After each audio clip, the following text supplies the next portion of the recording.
He's the man who can do whatever a spider can, and yet not once does he die in my shower. Like everyone else, it's time to talk Spider-Man. Yes, here we are. What did you think? I actually loved it. So it's a brand new release from Insomniac Games, who have spent about 3 years in development since Sunset Overdrive back in the day. And it shows that they've put every second of every day into making this the perfect Spider-Man franchise game. What do you think? Like, there's so much time and so much love put into this. You can tell that every single person who worked on it loves the city of New York and loves the character of Spider-Man, and also, importantly, the character of Mary Jane.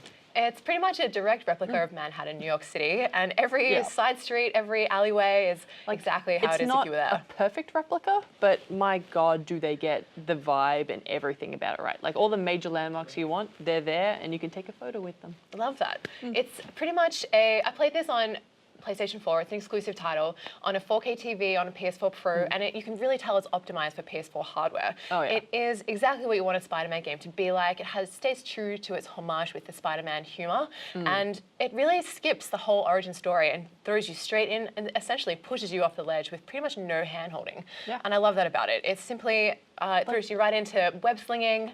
But it still kind of, it shows you what to do. Like, you feel like you're Peter Parker, who's been doing this for 8 years, which you are. He has been. Still not great at life, but he's got the whole web slinging down. Yes. But still, you're taking on a tutorial without knowing that you're learning. It feels seamless. Yeah, but also they hide the vegetables under the mashed potatoes. Like, you go on an adventure. I like that. Very nice. Essentially, you follow Peter Parker, who is a research assistant for Dr. Octopus, and well, not yet anyway. He's still Dr. Octavius when we meet him. The campaign is a really gripping narrative which kind of unfolds as you play. If you choose to follow the main storyline, you can also do the side missions and discover heaps of unlockables. There are so many side missions. The backpacks, there are plenty. Yeah. If you're a completionist, you're just going to be twitching the whole time, but you're going to love it. The open world is ridiculously large, and the web slinging, once you nail that finesse of the aerial tricks and really making sure you're jumping between buildings perfectly, it is like really immersive and exciting. The, what's it called, vertigo is awesome. Every time you go near a window, you're going to be like, ooh, I could get there really quickly if I just jump out of it. Don't do that. The gameplay is really exciting. As soon as you play, you unlock all these combo moves. You learn to do the super combo finishes that are really validating and all these different types of tricks. But essentially, you are working with Mary Jane to solve, I guess, a bit of a mystery that revolves around Wilson Fisk. And Mary Jane, she's not the Mary Jane you know. Like, usually she's an actress who's waiting at home for Peter with a dinner plate, a little bit disgruntled.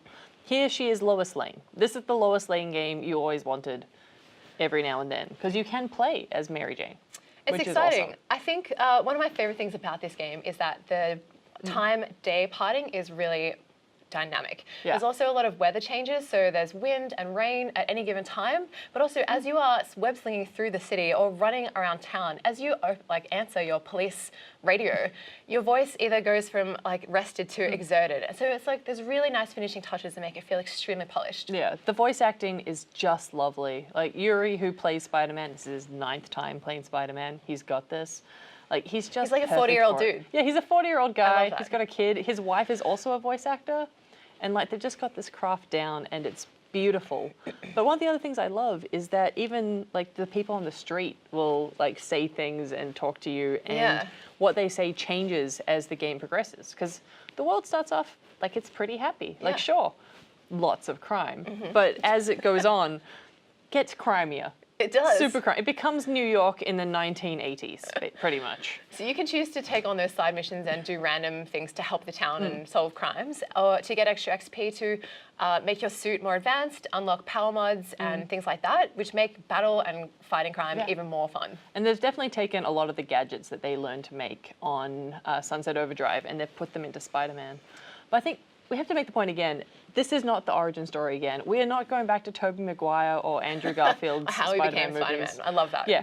Spider bit him, was radioactive, uncle dead. I've already got that. You know what I'm saying? Yeah. Like, and now Spider-Man is the ultimate millennial. He's bad at money. He has too much job. He's got too much going on. Yes, he's but a busy dude, trying makes as us all hard feel as bad. he can, and I love him. Yeah. And I love this game. Me too. I actually thought it was really engrossing, and it ticked all my boxes for this open world third-person game. It was the best. This is a must-play on PlayStation 4. You need this.